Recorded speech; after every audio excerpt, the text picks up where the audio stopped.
A 72-pound Cane Corso that everyone in the neighborhood called too dangerous to be around kids refused to leave a baby girl's bedroom door for 3 nights straight. What this family discovered at 3 a.m. on the 4th night will completely change how you see the most misunderstood breed on the planet. This is Titan, and this is Emma, the 11-month-old baby girl he protected in ways nobody could have predicted. 6 months ago, Sarah and Michael Johnson made the decision that everyone told them was reckless. They adopted a massive black Cane Corso from a high-kill shelter in Phoenix, despite having an infant daughter and 0 experience with giant breeds. Titan was 4 years old, 172 pounds of pure muscle with a scarred face that told stories he'd never be able to speak. Battle scars ran across his shoulder. One ear was torn. His eyes carried the kind of exhaustion that comes from surviving things most dogs don't. The shelter director pulled Sarah aside before the adoption papers were signed. This dog was returned twice. Once because the family said he was too intimidating. The second time because he wouldn't stop breaking into their teenager's room at night. Are you absolutely sure about this? You have a baby at home. Sarah looked through the cold metal bars at Titan. He wasn't pacing like the other dogs. He wasn't barking or showing teeth. He was just sitting there, completely still, staring at her with eyes that had given up hope on everything except the faint possibility that maybe, just maybe, someone would finally understand him. "I'm sure," Sarah said quietly. Her mother's reaction was exactly what you'd expect. "You brought that monster into a house with my granddaughter? Sarah, that thing is dangerous. One wrong move, one bad moment, and Emma could be..." "Mom, stop!" Sarah's voice was firm. He deserves a second chance.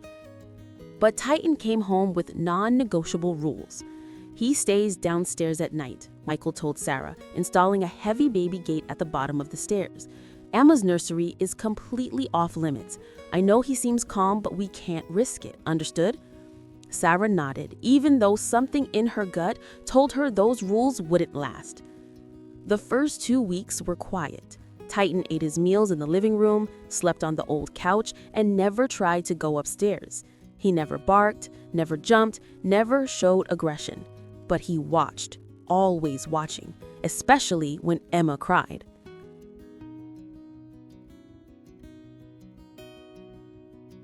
And if you're still here but haven't subscribed yet, that honestly makes me a little sad, because stories like this, stories about souls who just need someone to believe in them, these are the stories that need people like you. Hit that subscribe button. We need you in our pack. Week 3 brought the strange behavior. Every single night at exactly 11:30 p.m., after Sarah and Michael went to bed, they'd hear something. The soft click of Titan's nails on the hardwood floor, then footsteps on the stairs, then silence. The first time it happened, Michael rushed downstairs, convinced Titan had somehow escaped. But there he was, standing at the baby gate, staring up at Emma's closed bedroom door. "Down," Michael commanded.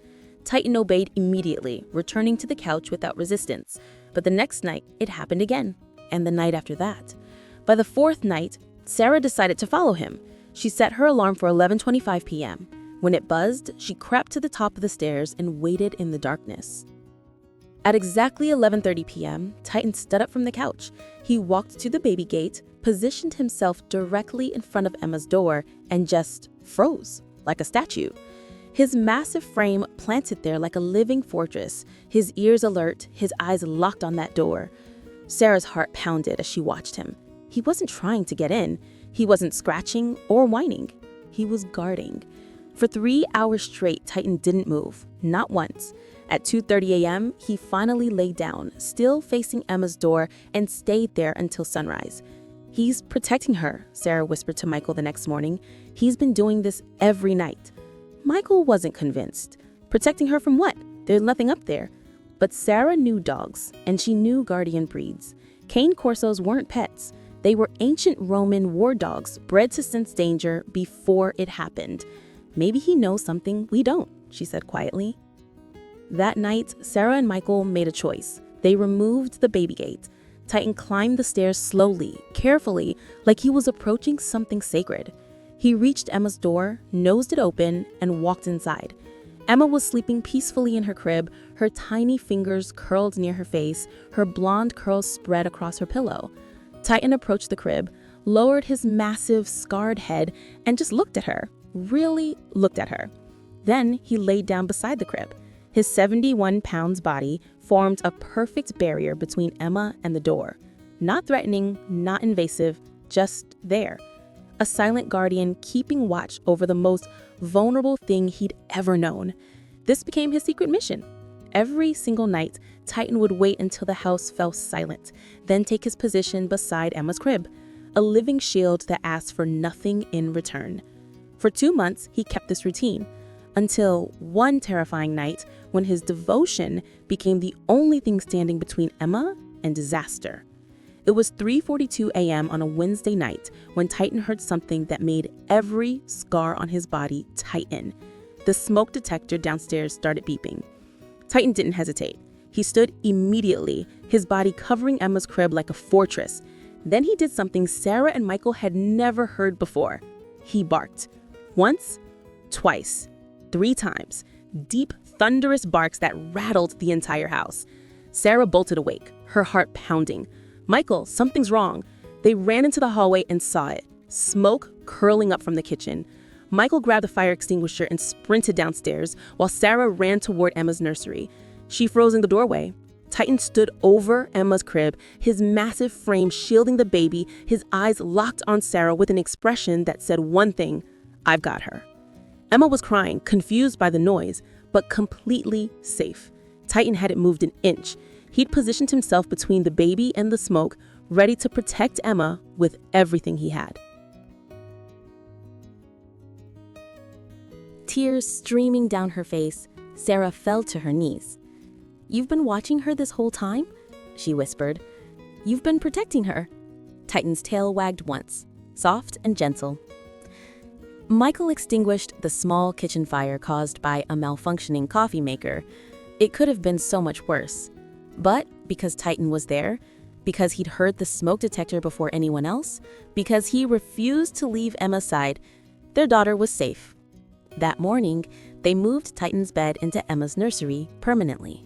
Now, 4 months later, Emma is taking her first steps, and her first instinct when she wobbles? Reach for Titan. His first reaction? Slide his body between her and the floor, catching her gently before she falls. Sometimes the most damaged souls recognize each other. Sometimes the dogs everyone calls dangerous are the only ones brave enough to save a life when it matters most. So here's my question for you. Do we fear powerful dogs because they're dangerous, or because we've forgotten what true loyalty looks like?